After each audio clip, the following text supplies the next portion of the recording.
and I should start recording all the time beforehand, but I don't. And that's just kind of par for the course for us. I know it is. I'm just trying. I just really want my podcast voice to come through whenever I'm recording. Well, mission accomplished. Well, thank you. Thank It's you a very much. beautiful voice. I think so. A beautiful voice for a beautiful person like me. Wow, That's a load of yeah. I horse just shit, threw up but in my mouth a little bit. yeah. Speaking of throwing up in your mouth, John, Yeah. I got a question for you. Yes, sir. Do you cook a lot? They used to call me Sir Cook a lot. Sir Cook a lot. So No, I know not really. I'm last glad week. you're asking this because I actually wanted to talk about this. So go. Well, and the reason I thought of it was because last week when I called you during the work week, you were in a kitchen for a minute cooking, right? Was that or something like that? It was earlier this week. It was just a couple days ago. Yeah, it was last week. You know, because it's the weekend now. It's last week. Oh, I see. Because this is Tuesday and it was last week. Oh, I see. So you're going on the day that this airs, not the day we're actually recording. I get you now. Yes, it was last week. Have you been drinking? Not yet. I will soon, though. It sure sounds like it. You probably should. It's a little too early in the morning. Whatever. As if there's any such thing for you.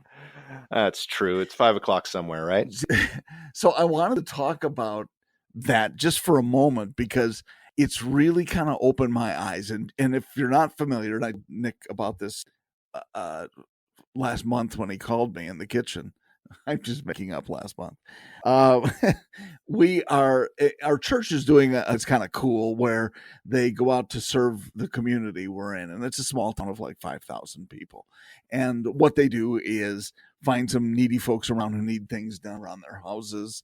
For example, we've done things like drywall or repairing decks or painting or re-roofing houses. I mean, some can be dramatic, some are just minor things, but we just want to be good stewards in the community. The point is we don't do it to try to do anything and get all these accolades. It's because you're supposed to take good care of your community. So that's the idea.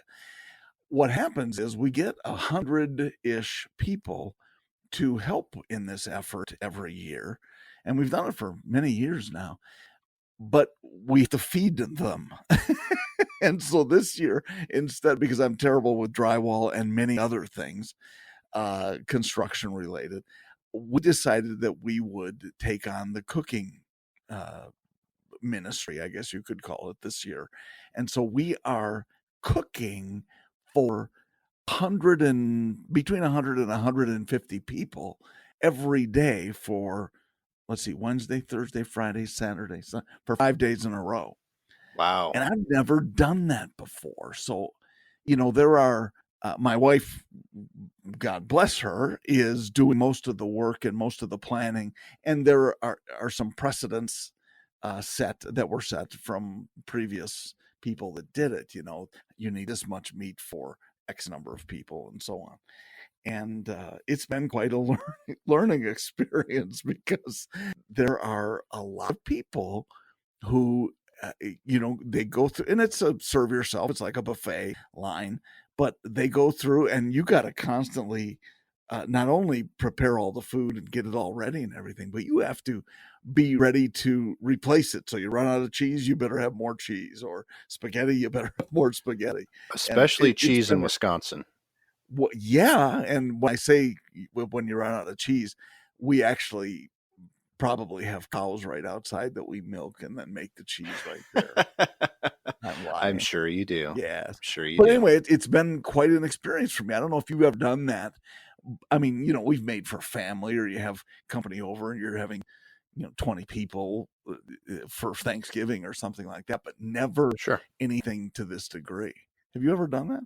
I have once when I was back in high school, but that was a long time ago and I don't really remember much of it. But one of my favorite things to do was cook with my mom. So anytime we had a large family gathering, it's not 150 people, but we would be the ones in the kitchen cooking. So not that I can really relate wholeheartedly, but I can see how I know how much fun it can be. And I also know how much work it can be especially when you're trying to satisfy multiple people that aren't necessarily immediate family.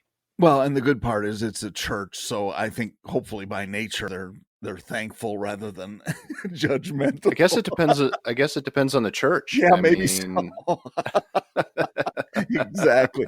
I hate you. God will strike you dead for this hamburger. that's right. That is right. Fortunately, that Well, I have not heard any of that. Doesn't mean they so haven't said well, you never know. it. Yeah. It's just I guess it might depend on what part of the country you're in too. Who knows? Ah. So has this adventure of yours, this really cool thing that you and your wife have done, has that turned you on more so to cooking, or has it turned you off of cooking at home? I don't think it's affected it because it's such a different animal, Nick, where you go. So we've got these great big pots, and I want to say 10 gallons maybe in each of these big pots. And so I'm browning beef You're in grounded. in those things rather than on a skill like I would normally do if we're making some sort of a ground beef dinner. So it's different, and I'm doing 20 pounds rather than maybe 2 pounds. So it's just a whole different set of rules. The same stuff applies, but um, and just going to buy stuff, sandwich meat for their lunches during the week. We had 20 pounds of turkey and 20 pounds of ham, and we ran out this morning. So Oh my goodness. yeah, so it's run out That's to get another crazy. 10 pounds, and off you go. But And you're talking 10 pounds. That's yeah. well, let me rephrase the question. It hasn't turned you off of cooking at home necessarily because it's something different, but has it made you maybe want to become a chef or open up a restaurant, or do you have any thoughts like that before or after? Funny that you would say that, because one of the guys who has opened a restaurant and lost his butt said, "Hey, you guys should open a restaurant." And he kind of giggled. Love that guy. And I said, there is absolutely no way. I mean, I would have to be a multi-millionaire to be able to open a restaurant, because I know most restaurants, in my opinion, that fail because of underfunding. They did not Yes. anticipate something, don't you Right. think? Right. Yeah, absolutely. And I have friends who are chefs, and some that are successful and some that aren't, and it's exactly that. It's not budgeting, it's underfunding, Mm. and or just not having a good business plan in Yeah. general, not being able to keep up with supply and demand type of thing. Yep, exactly right. And you see that a lot, and they just erroneously think that, well, if I have a good product and tell people all about it, we're going to be profitable instantly. And that's not Right. even close to true. It's not going to happen. So I used to work for a company called Small Business Television. It was an online television company Mhm. back in the early 2000s. I think Yeah. I may have mentioned that before. People that know me know of that particular job that I used to do. One of the events that we would go to, we went to a lot of different, what do they call them, conferences or live events, or similar to Yeah. podcast or PodX that you and I went to. But the one we went to most often, there were two that we actually went to most often. One was SEMA, which is the Specialty Equipment Marketing Association in Las Vegas. That's awesome too. What Las an Vegas. awesome show SEMA Oh, is. SEMA is so much fun, and I got It sure is. there. We got to do a lot of fun things that most people didn't get to do, and I always got to do it with a camera, which doesn't sound too odd now, but back then in the early 2000s, we're talking cameras that are sitting on my shoulder. They're not little Right. GoPros or anything, because they hadn't quite uh, entered the market necessarily at that point. So I'm riding, for example, in a dune buggy going up and down dunes and mountains and hills and climbing with a shoulder or a camera on my shoulder the whole time. So it was very interesting. Anyway, one of the other shows that we often visited, we went to quite often actually, was the NRA show. Really? And yes, I'm doing a pause there. The NRA, the National Restaurant Association in Chicago.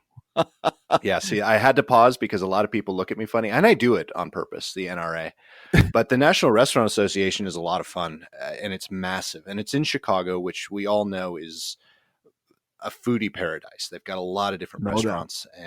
But one of the reasons that we went to the NRA and interviewed people is because the restaurant business has some of the most prolific entrepreneurs in our country.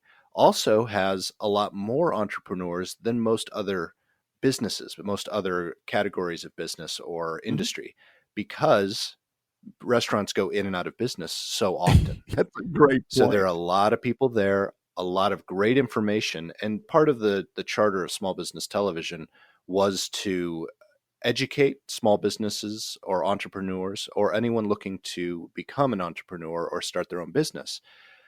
Having interviewed a lot of these restaurateurs, we get a lot of really good information, the good, the bad, the ugly of owning and operating not just a business, but also a restaurant. And so we learned a lot, and we got to eat a lot of great food, and just got to meet some incredible people during our visits to the NRA. So 2 things. The National Restaurant Association, how big is that convention, or do you recall? How big was it? It's I don't recall specific numbers, but it was massive. We walked, I think I probably walked about 10 miles every day just within the conference center. See, that would be fun just to go one of those. I mean, even not in that business. Yeah, SEMA's massive and bigger than the NRA. Yeah, I mean the National Restaurant Association. Come on. This is the interesting part. The NRA would probably choose Las Vegas over Chicago. And again, this is back in the early 2000s when I was told this. They would probably choose Las Vegas, but the Las Vegas Convention Center is too small. Not big enough. Yeah. Yeah. So that's why they chose Chicago. And it's not even, a lot of the venues that we traveled to were a little bit smaller. One of them in Chicago that we went to for other events was out in Rosemont. Yeah, Rosemont. Yeah, a Horizon. That you could call it. And that particular venue was too small for this. So this was at the downtown Chicago Convention Center. McCormick Center, the one that spans the two on both sides of the highway. Yep. So it was massive and still is to this day. So I had mentioned my restaurant owner friends, they go every year to the Restaurant Association, and that's where they get a lot of their stuff for the restaurant. Cool. Okay. So, I love you, right? I guess. In a very manly way. Say that again, because you cut out. I did not. No, you really did. I cut out on purpose. Yeah. Oh. In a very manly way. In a very manly May. See, there you go. Now I've flustered you. I need a drink. I need to loosen up. But I have to correct your grammar.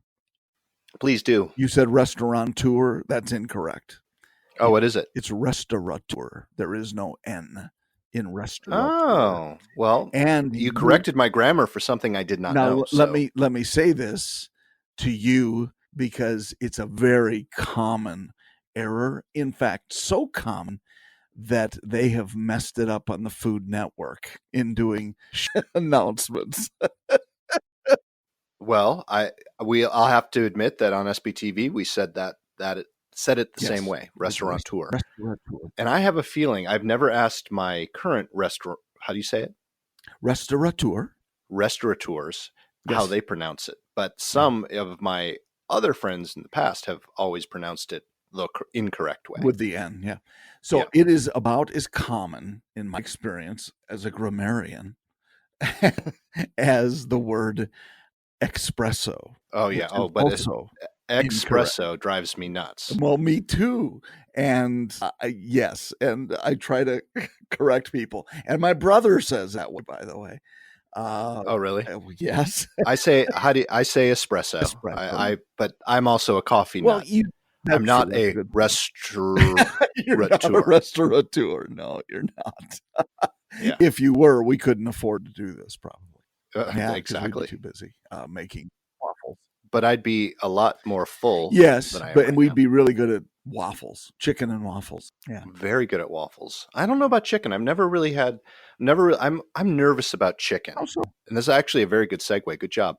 I'm very nervous about cooking chicken. I did this on purpose, like all of my segues. Oh, this is purposeful. Yeah, because we have a script and we're planned out months ahead of time, right? Yes. I'd like John to insert laughter here. Okay. Well, we have a laugh track. You never laugh. I just Yes. caught you and recorded you at one point. If there is one side of this conversation that needs a laugh track, it ain't mine. It's yours. True. You Very never true. laugh. You're just I always stoic. laugh. I just cut it out in editing. You're so smart. Thanks. Thank you. Now I forgot what I was going to say. Oh, segue into some of the questions that I had for you. But first of all, I want to start with I'm very nervous about chicken and fish. The fish part to me is really, really funny because I love sushi. So I love raw fish. However, when I cook fish, I tend to overcook fish as I do chicken. You and I are. I actually prefer do what? I just say you and I are the same in that regard. Yeah. It makes me very, very nervous. So I will overcook chicken. I actually prefer the taste of overcooked chicken than chicken that's done correctly. That's all you've ever had, probably. No, it's not. I mean, I've gone to plenty of restaurants. I've had really good cooks make really great chicken or fish. I've had it the right way.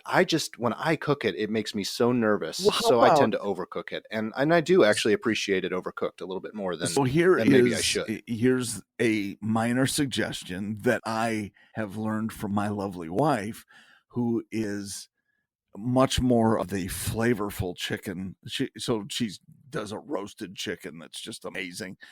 But she's gotten me to start using a meat thermometer.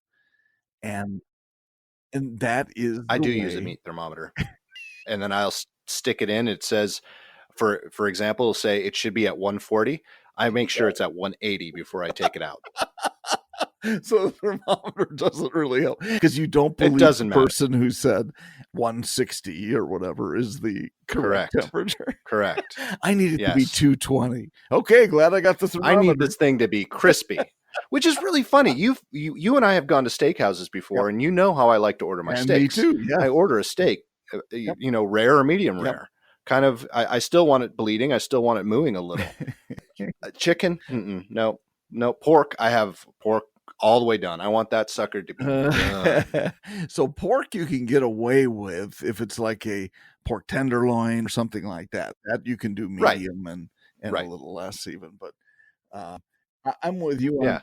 Go ahead. I think I was going to say, I think the only fish that I will feel okay with, depending on where I got it, feel okay with searing, and that's tuna. Tuna for sure. And that's the only way, in my opinion, the only way to eat that is when it's. Oh, absolutely. Unless, again, depending on where I got it. If I got it at the grocery store and it was a block of frozen tuna, which I do once in a while, I don't trust it. I don't know how long it was set out before they froze it. I'm just going to cook the hell out of it to make sure it's okay. Buy something else. I usually don't, but once in a while, I'm having a hankering. Yeah. Well, when I get my tuna at the gas station, it's usually very good. Yeah. Well, you can light that stuff up and flambe it pretty quickly. It's got the gas all over it. Go to a high quality, especially with tuna, which is, fabulous when it's done correctly.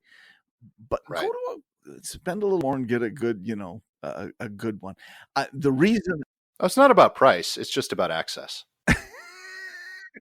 I am in the middle of the country. I don't even have a great lake near me. That's true. All of our lakes here are dammed up rivers. Damn it! You do not want to eat the tuna I would get out of one of the Great Lakes. No, I really no.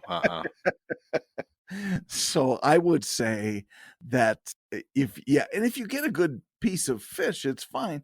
The only thing I'm concerned with is not safety with fish, but rather, when it's not done, it's that.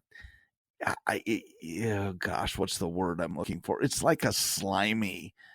Yes, it's texture. It's texture. Yeah, for sure. Yeah. And I agree with you. So salmon, for example, salmon, you can actually cook a little bit. I guess not necessarily medium rare, but I guess people do cook it about medium rare, depending on or the rare salmon itself. It can be, or rare. Yep. It's fairly safe. Yes. But for me, it's the texture. I like the flaky salmon. I want it to be able to flake off and just I can cut it with a fork. So I overcook it. So what I'm going to do and I have talked about this, and now that you said it, my mouth is watering because I want to smoke my next salmon. Ooh, I would love to try that. I We used to. talked about my smoker, and Yep. it's been wonderful with chicken, and I'm learning slowly with pork, which is a little tougher. Brisket tougher too, but I think salmon would be a pretty easy go. My father-in-law makes a really good barbecue sauce. I'm going to save you a bottle Oh, I would love that. so I'll give it to you next time. It's really, really good. It's called Heaven on a Pig for anyone that's interested. Heaven on a Pig. It's Heaven on a Pig, Okay. and it is. You can find him on Facebook under Heaven on a Pig. Reach out. He does sell the barbecue sauce. He used to own a barbecue restaurant. Cool. Yeah. Anyway, go on. Sorry. Yeah, Shameless plug. I would love to taste that. And speaking of which, some friends of mine and I are going to endeavor into a I don't even know how to explain it. It's like a cross between a hot sauce and a salsa. And I want to give you some of that so you can try it. Okay. It is one of the finest sauces I have ever tasted. And I've had it on everything from eggs to sandwiches to, I mean, it's just really, really good. And it's kind of vinegary. And I'm a big vinegar fan when it comes to sauces. So, yeah, me too. Anyway, I'll somehow acquire some for you so you can try it. I would love that. It's just amazing. And speaking of sauce, I found another hot sauce that I loved their marketing plan, so I actually ordered it. It's got black truffle in it. No. Oh, really? I like black truffle. I have some. Well, I do, and I have some here. It just arrived. I haven't tasted it yet, but maybe you and I could try some of that. Okay. We should do a live episode trying food, not a live episode, but we should do a good idea. A food taste testing. It's going to, a lot of the people with, was it AMSR or AMS? No. AMSI. Not AMSI. Yes. For anyone who's listening that doesn't know, AMSI is what? Right? Isn't it the whispering thing? Yeah. AMSR, yeah. AMSI. Yeah. AMSR. No, AMSI is the auto group. Oh, AMSR. All right. R is the whispering and being quiet. I think so. Yeah. All right. So if anyone has likes that sort of thing, then that would be a good episode for them to listen to. Or if you have what's the ocular? There's one where people can't stand the sound of chewing. Oh, so we'll make sure people know. So we're gonna piss off everybody. Is that what you're saying? We're gonna piss off everybody. So we should do that live, and we should do it and post it on YouTube as well. So we'll get a camera. Oh, that would be Wouldn't that be fun? That would be great. Yes, it would. We'll do that. Oh gosh, they do hot sauce comparisons. I can't think of the name of it, but wings, WINGZ, I think. But I follow them on YouTube, and it's kind of interesting to see. They have celebrities on, and they make them eat these hot sauces on wings. Oh, I think I've seen one or two of those. It's pretty interesting. But anyway, you and I could maybe replicate that, and that would be fun to try it with this sauce, especially. It's a plan. Yeah, good. Let's do it. That'll be fun. Or the beginning of a plan. It's never a plan until we've actually done it. Right. We make a lot of plans, and they just never happen. We do. Yeah. I want to go back to your camera thing because you said something that I've experienced that was awesome. Years ago, a buddy of mine who's among other things, a great cameraman and producer and all of that. In fact, you guys would get along really well. Leonard, he and I had a plan to do some cooking shows, kind of like Guy Fieri. Okay. And so, his diners, drive-ins, and dives, which it's entertaining. It is. Yeah, I enjoy watching. And we were going to do something on that bent, sort of. And we went to a Spanish restaurant that had newly opened in Detroit, and they were going to let us watch them make a paella. And that is, it's an amazing process just to see it. And we had a great time. We walked in this restaurant, and it was early in the day. Oh, I want to say maybe just mid-afternoon or something like that. And there was a table of 10 or 12 ladies, and I don't know if it was a bachelorette party or what it was, but Leonard is holding the camera, and we come in with a microphone, and we were suddenly rock stars. That's awesome. You know what I'm talking about. You walk around with a camera and microphone, and People will Everyone do wants to be stuff. on it. Yeah, they Yep. will do not so much anymore, as you said, with phones and all of that. But when you have a real camera, a production type model, it's Well, amazing how so people will react. yeah, but you're right on several accounts there because there's so many people doing it now. It's become commonplace, but it's really funny. I've mentioned before Kara and Nate, the two Nashvillians who travel around the world and they're trying to hit Right, 100 yeah. countries.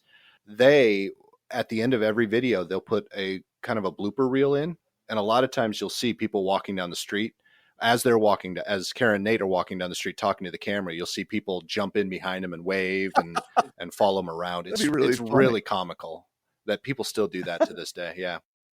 And but the other thing too is cameras have changed a lot. And so I have a DSLR, which is a digital single lens reflex camera. And it's a little bit older because I don't do it. It used to be my profession. I don't do it as a profession anymore. So it's a Canon 5D Mark II. I think we're already up to a Mark 4 or 5. And Lincoln's up to a Mark 8. It's a little bit older. I think.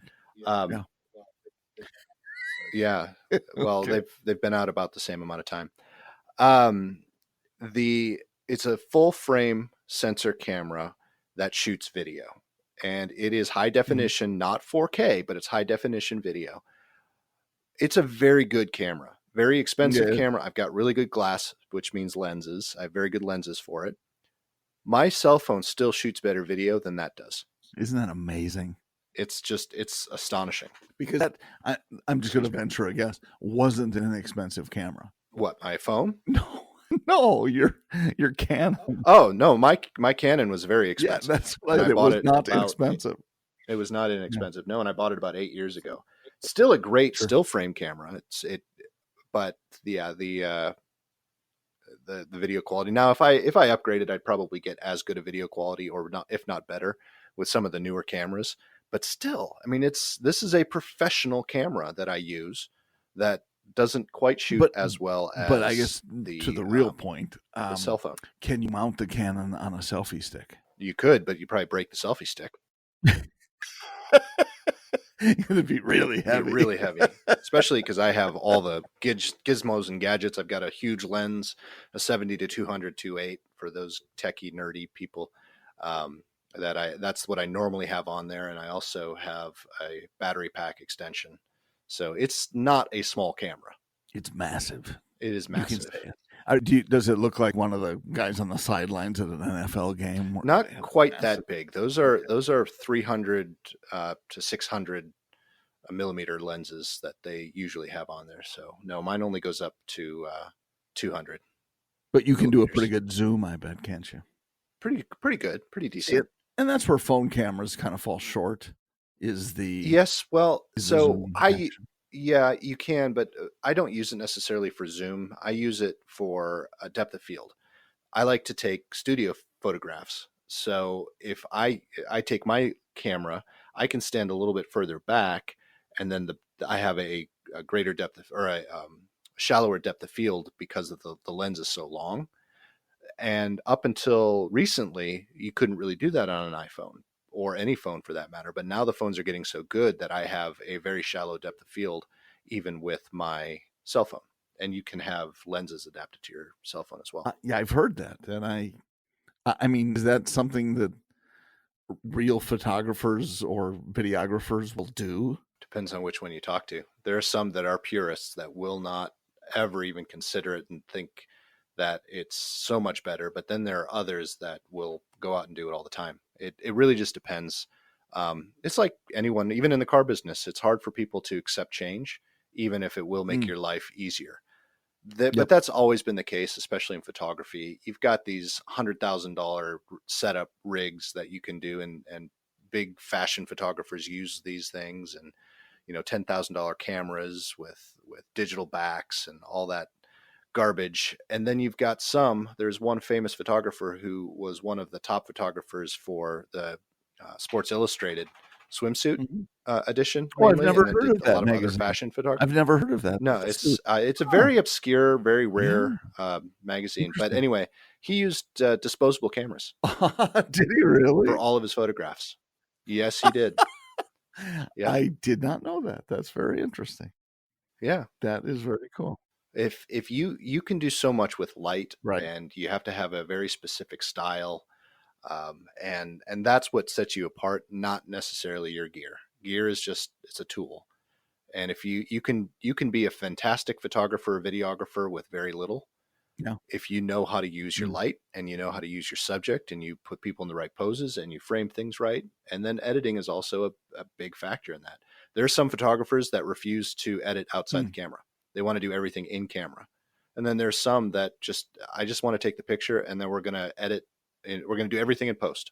Everything will be done in Photoshop, and they make some, both of them are probably very competent, and produce incredible work. Amazing. So, And I would think too, as you're talking through that if somebody, if someone spent 10 or 15 or $20,000 on a camera rig, I mean, they're going to justify that spend oh, as long absolutely. as they can. 100%. So Yeah. yeah, I understand the thing behind the purists or whatever, because nobody ever wants to say. I remember my buddy's first video camera that he had, and he had like a backpack that went with it Mm-hmm. that included a beta player, Oh, and it did, but yeah.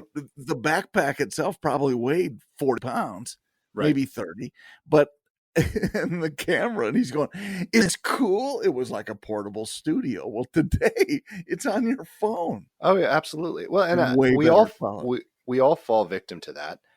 Yeah. When we started this podcast, I decided to get a physical audio board. When I don't need that, I can do everything inside the computer if I really wanted to. Mm.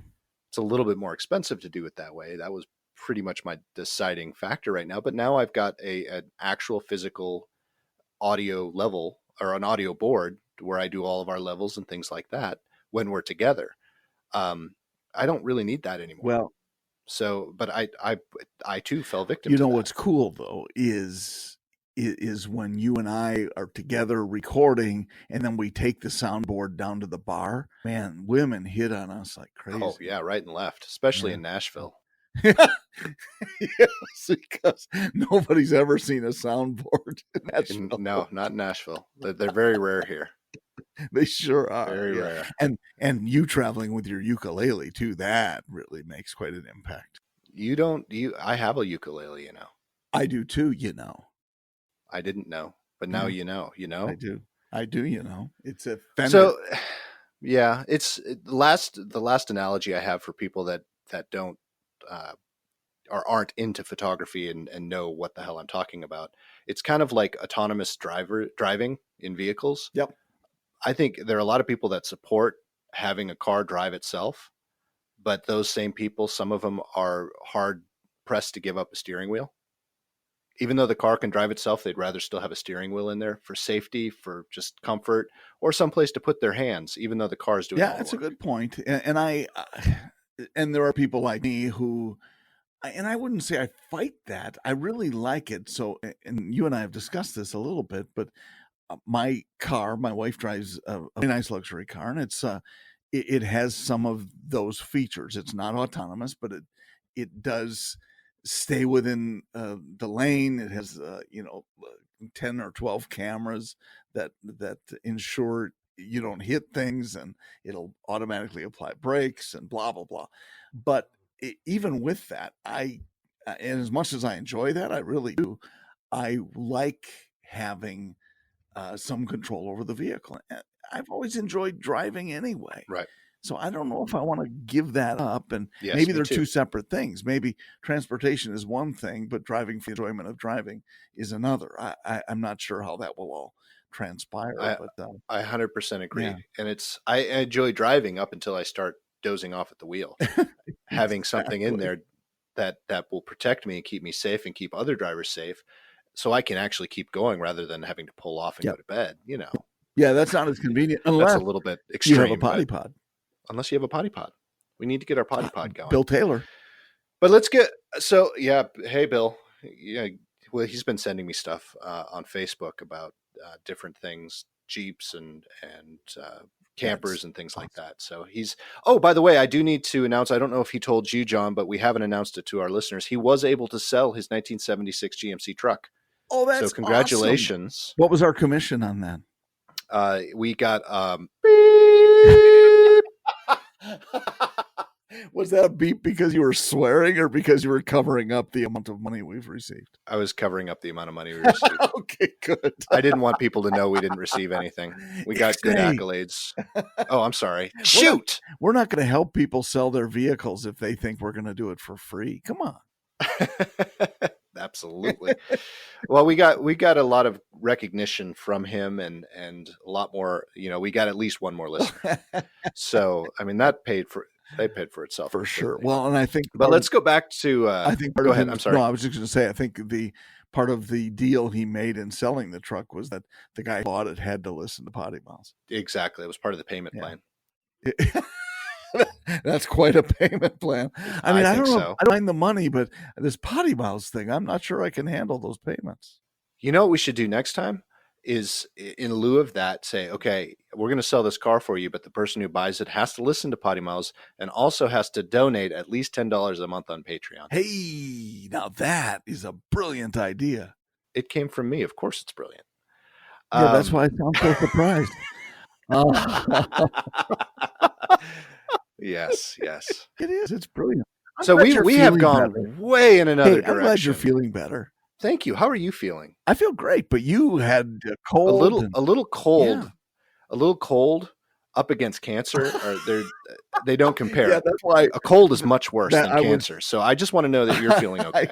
I am always able to play the cancer card in case somebody, outshines me. Somebody did a really good presentation and the client goes, "Oh, that was an amazing presentation." I said, "But I had cancer." And then suddenly the presentation is crap by comparison. Yeah. So. You are so talented and good looking and handsome and smart. Wow. I could go on. Yes, of course. Yeah. Anyway. So let's go back to our original. Great. Thank you. And I'm glad you are. Now go to our original. Good. All right. Well, I'm trying to get us back on track, which never happens, but kind of circuitous. So let's go back all the way back to the very beginning. You in your kitchen at home with Lisa. Do you enjoy cooking? Okay.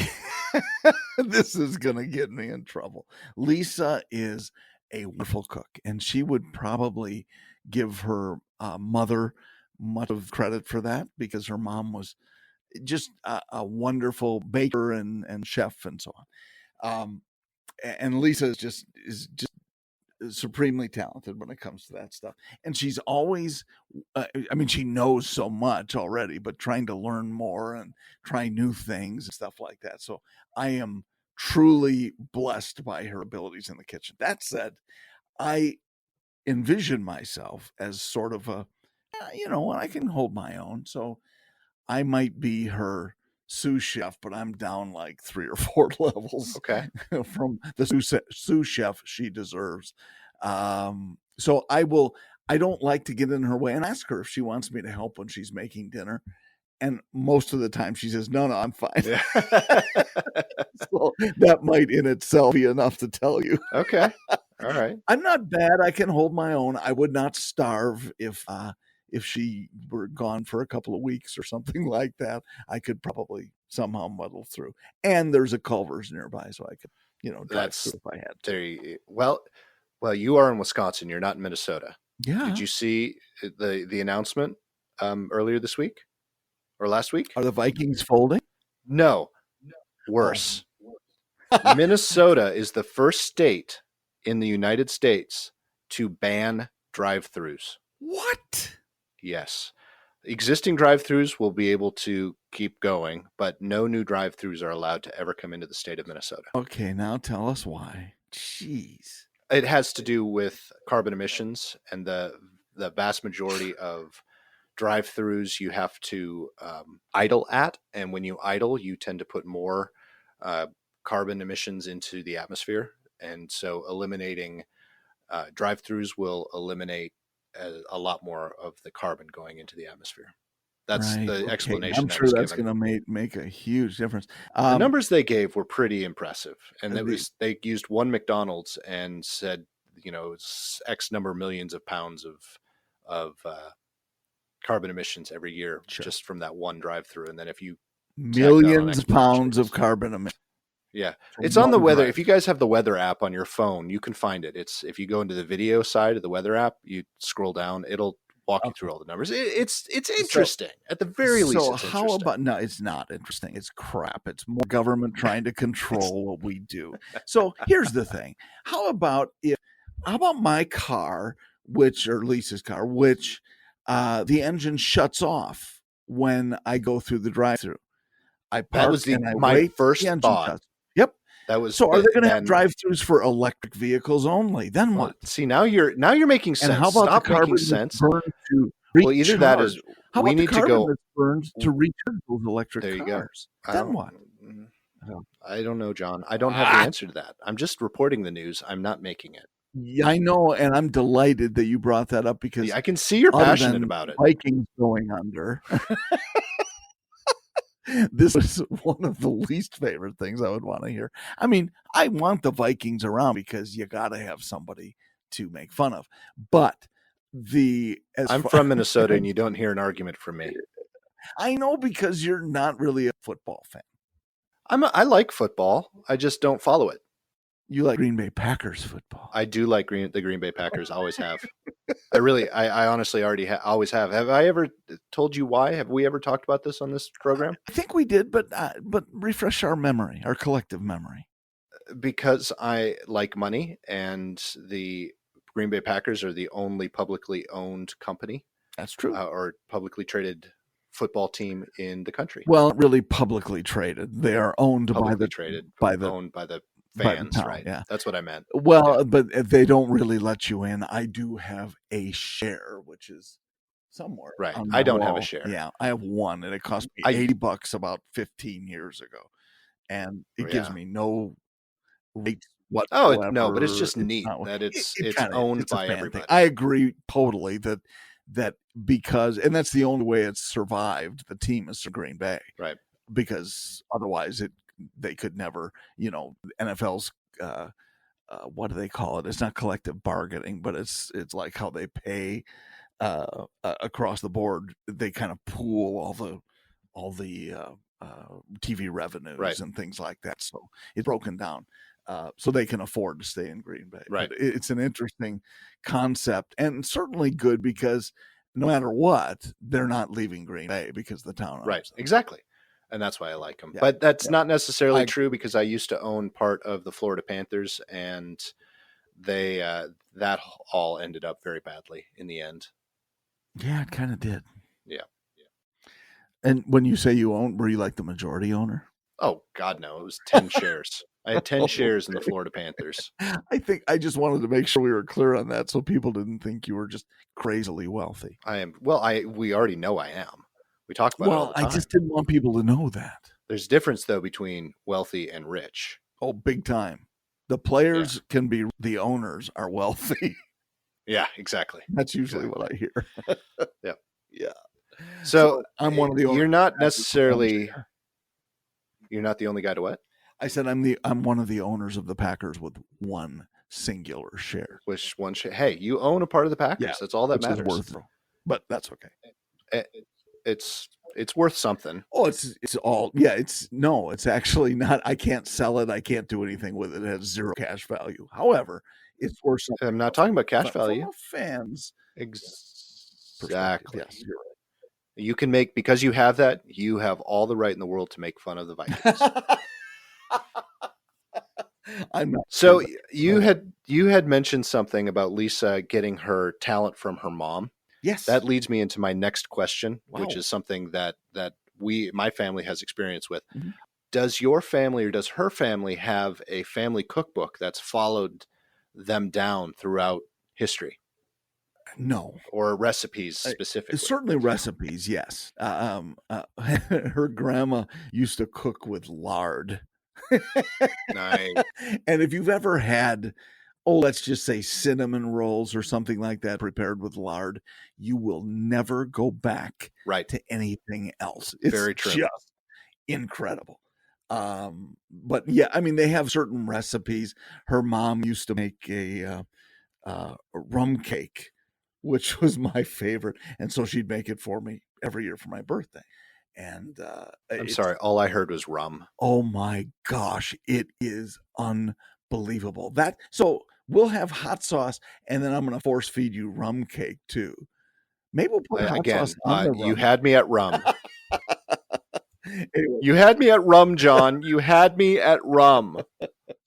anyway, that would be fun. You should try, because it's just delectable, and I am a sucker for it. So anyway, no cookbook other than Lisa would probably say the old Betty Crocker cookbook. She has her mom's that's literally falling apart, literally Literally. falling apart, and I know, right? but yeah, it's but it's that cookbook. It's not really a family one, other than individual recipes. How about you? So both sides of the family, Jen's side, her aunt passed away 2006, 2005, somewhere around there. May have been a little bit earlier than that. I don't really remember the date. But she had put together a cookbook, a family cookbook of all of her recipes, and they put it in a book form and bound it, and then they gave it out as gifts to the Nice. entire family. So they would have her recipes after she passed away. If I'm saying that wrong, anyone in the family, if it was before any of that ever happened, I apologize, but that's just how it was presented to me, is that it was given to everyone as a gift to remember Cool. Jen's aunt from.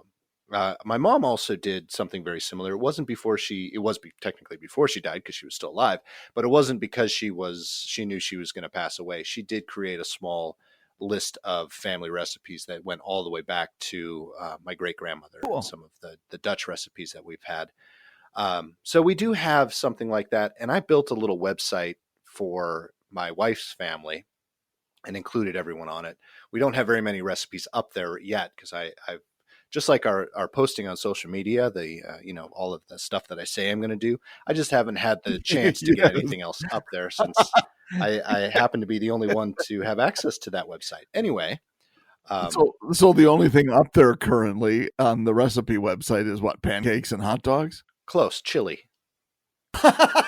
There's just chili. That's There's it. just chili right now. Yeah, my chili recipe. That's awesome. But anyway, so we have that website, and that's what I hope to put all of this stuff in, because as you pointed out, the recipe books tend to start falling apart. My mom's is starting to fall apart. Mm-hmm. So I want to get all of that translated up there, so it's saved digitally as But well. there's still something about the tactile, Oh, absolutely. Just enjoying after my mom passed away, she had an entire bookshelf full of cookbooks. And I mentioned at the beginning of this episode, I used to cook with my mom a lot, especially during family functions. So she was big into cookbooks, loved cookbooks, and I took the vast majority of the cookbooks after she passed away. So I have all of her old cookbooks and some of course, mine. But really nice memories have to be associated Exactly. with that too. That's wonderful. Yep. And I also have the Betty Crocker. We have two of the Betty Crocker cookbooks. So yes, we have all of that, and I love to cook. So it's really nice to be able to look back on some of those things. And I've taken some of those, including the recipe for the chili, because at one point, I think I've mentioned this as well. At one point, we did a vegan diet. So I have been able to adapt that chili recipe to make it a vegan recipe, which is not easy, John. Well, not easy. And I know we went through a lot of change, I know it's got to be good, because it has its own website. Yeah, well, absolutely. Well, that's not the vegan version. That's the meaty version. That's got sirloin in it. Okay, that's the only one I care about. Yeah, I'm not going to eat the vegan one. And everyone seems to love my chili, so I really, it was my mom's original chili recipe, and of course I put my own spin on it, and it is one. We have a thing in our immediate family, the three of us, when I create something, because my wife is kind of the opposite of yours, and she will admit this. She is not a good cook. Okay. She wants to learn, but she's not a good cook. I'm the cook in the family. Mm-hmm.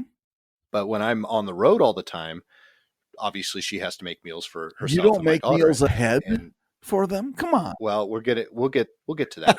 we do try once in a while.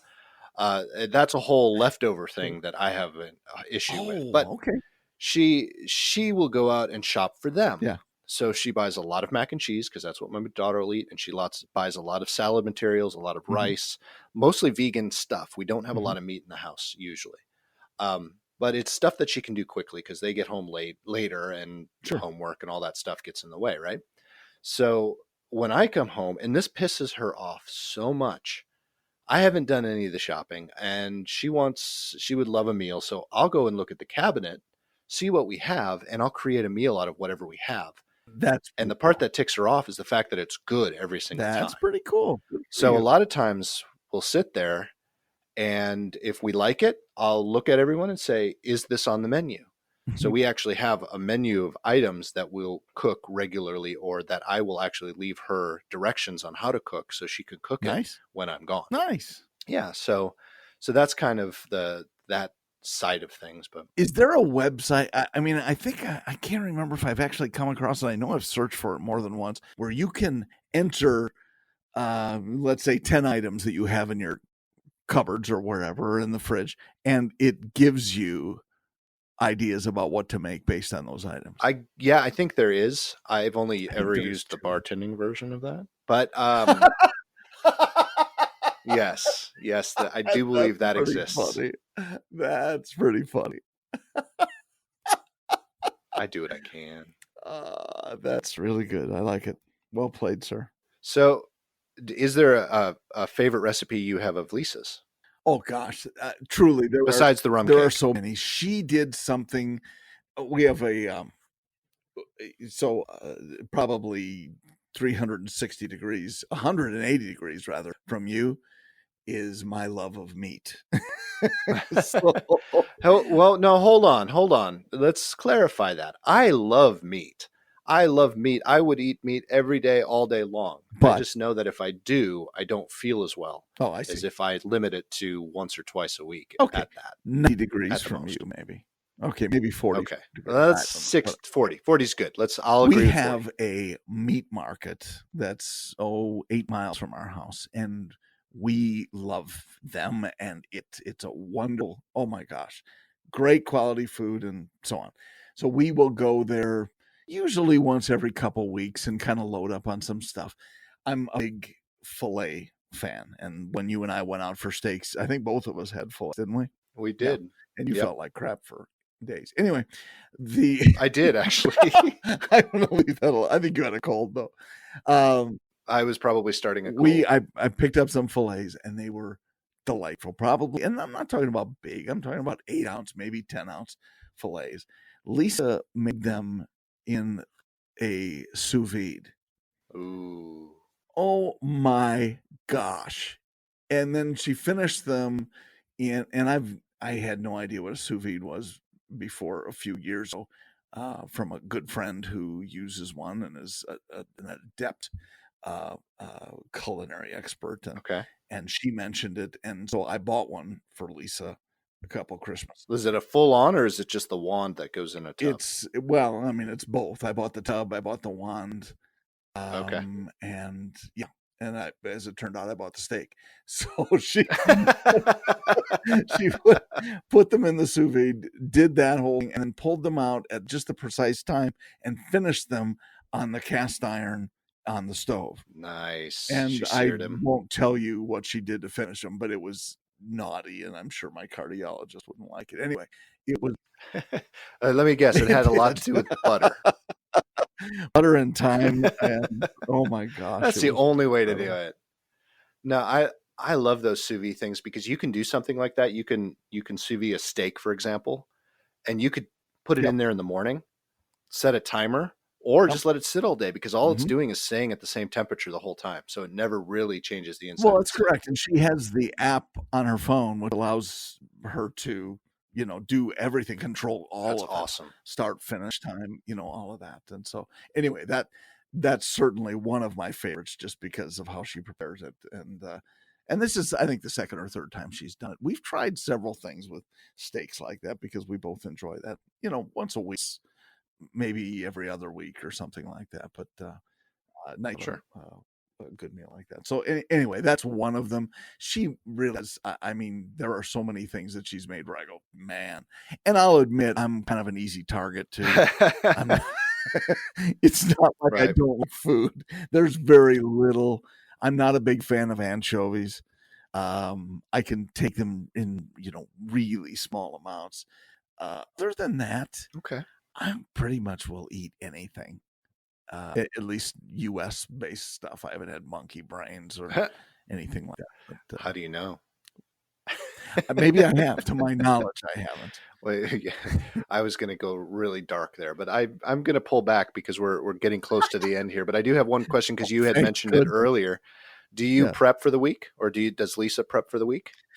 I've tried it in the past, and I just, where I have everything stacked up in the freezer or the fridge or whatever, and I just don't stick to it. I Yeah. could eat the same thing every day for lunch or every day for dinner, and I'd be fine. Lisa would Yeah, I'm the never same fly way. with that. She would never. Nope.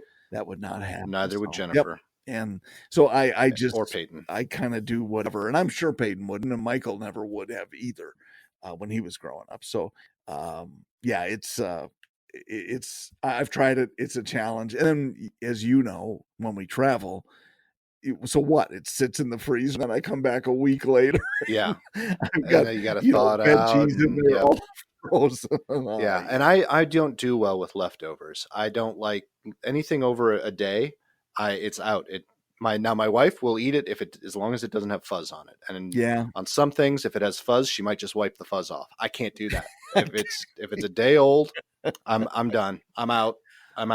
So we try to prep meals, and Yep. they don't last a week. And I figure, okay, I'll prep all these meals, put them in the fridge, and then I'll even put them in days.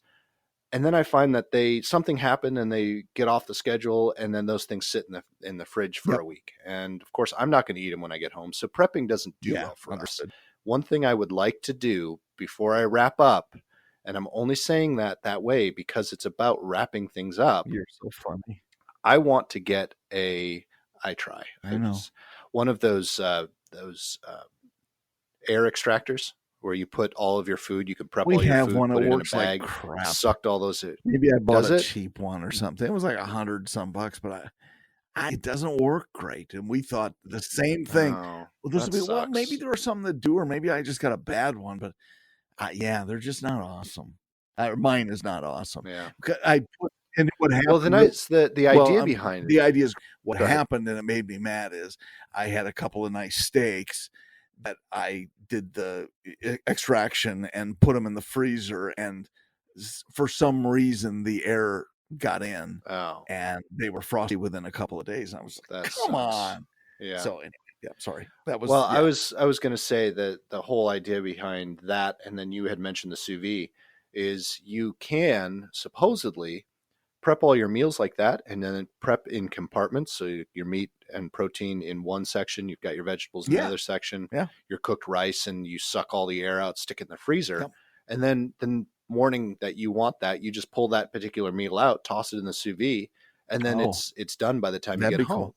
That's the whole idea behind it. And they show that, but I have yet to try it or see if that works. So yeah. You have a but sous vide? If anyone has, I Okay. do not. Well, if you're nice to me, maybe I'll get you one for Christmas. There's a lot of things. Yeah. Aw, I'm never nice to you, so I guess that's out the window. You're just going to have to make some dinner. If anyone has, all right, well, I'm going to give you barbecue sauce. That's true. I'll give you some hot sauce. That'll pay back, though. And then we're going to eat it all live on. We're going to eat it live, YouTube, and I think we're going to have some rum cake too to finish things off. So.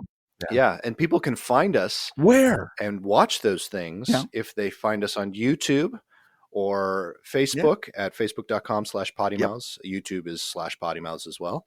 You can find us on Instagram at PoddiMouths, or we also post a lot on, Twitter at MouthsPoddy. I'm sorry, that was your line. I was ready. Oh, I'm sorry. Let me try that again. You can find us on Twitter at MouthsPoddy. There you go. Or last, but certainly not least, well, not last, because I do have one more, but sort of last from the social media aspect is our Eat, Drink, Road Instagram account as well. I have talked .road. That's right. And I've talked to a couple of our listeners who have stuff to send me, and we're going to post some of their stuff up there as well. I think that'll be really neat to see some we need a picture of Bill's tricks. We need a picture of Bill's truck. I have a picture of Bill's truck, and of course, me being the loser I am, I haven't posted it yet. I will. Bill, if you're listening, if you have a picture of the new owner with the truck, or maybe the owner that bought it from that guy, a couple years ago, then I'll post it, or at least I'll post it in a couple years. So we'll get it up there eventually. That'd be good. And I think I speak for all of the PoddiMouths listeners that you really need to get to work on that recipe page, that site too. So maybe we'll do that PoddiMouths recipes. You have nothing else to do, and then you can post to that. I could, yeah. It's like I have nothing else to do. Because you're not right. Anything. All just nothing but time. Nothing but time. Yeah, because this is our, our one and only job.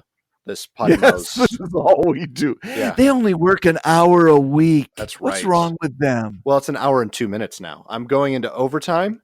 And if you want to help us pay for our overtime, or help us pay so this actually is our day job, that'd be awesome, wouldn't it? Support us on Patreon. Okay, you know what? So it only takes 1,000 people to donate $1 every month on Patreon. Yeah, it's going to take more than that. Or $2. $2. Let's say it's $5. $5. 1,000 people, $5 a month. Yeah, let's do 10. So 10. Okay. How about 20? 20. I support 2 people on Patreon, and I do $10 each a month. So it's not much. It's not much. It's a little. And it's kind of cool though, because I feel kind of a connection to them, and you get special Patreon, posts and stuff like that. And incidentally, if you ever want to do that, Nick, we have some levels of giving back to like our top Patreon supporters. And I have some PoddiMouths shirts right in my office here that we might make available to some of our, I don't know. I think if somebody starts giving like 1,000 a month, I can find my way clear to getting them a shirt. I might even give them a hug. A hug. I can't even get hug out of my mouth. That's how excited I am about that concept. I think 1,000 a month, we'll get him Bill's next truck. Easily. That'd be a good idea. Or are you drinking bourbon? It sounds like you're drinking bourbon. Rum. It's rum. There you go. No, I was drinking water because you have me parched. Oh, I'm sorry. I'm hungry from our episode. Good. That's what we're supposed to do. Yeah. Make people hungry for more food. Exactly. All right, thanks, John. Brother. It has been a pleasure as always. Always great talking with you. And we got to do face-to-face next time, or maybe the time after when we do our eating and tasting. I'm really pumped about that. I mean, I'm excited about a lot of episodes. I was really excited about Bill's episode. I was really excited about Steven and Matt and even Peyton, even though hers was kind of a last minute thing. But it was awesome. Really excited about it. But this is something I'm passionate about. Yeah. And I'm really excited about too. So that'd be cool. I hope everyone else can join us. And we've got other that. Interviews we're going to do too. We're going to talk with Mike soon, and we're going to talk with Matt, and we've got just a lot of awesome people that we just can't wait to bring to you. And so if you have comments or if you have anything you want to add to it, make sure you let us know and reach us any of those places Nick talked about. Woo! Or simple enough. You can find us all of those places by going to PoddiMouths.com. And we have a chat feature up there now. You can chat with us. Oh gosh, that's I shouldn't scary, have told anyone that. That is very scary. You're going to be answering chats all the time. All the time. Yep. Nick, it's been a pleasure. Thanks, everybody. All right. Bye, everyone. Talk to you soon. See you.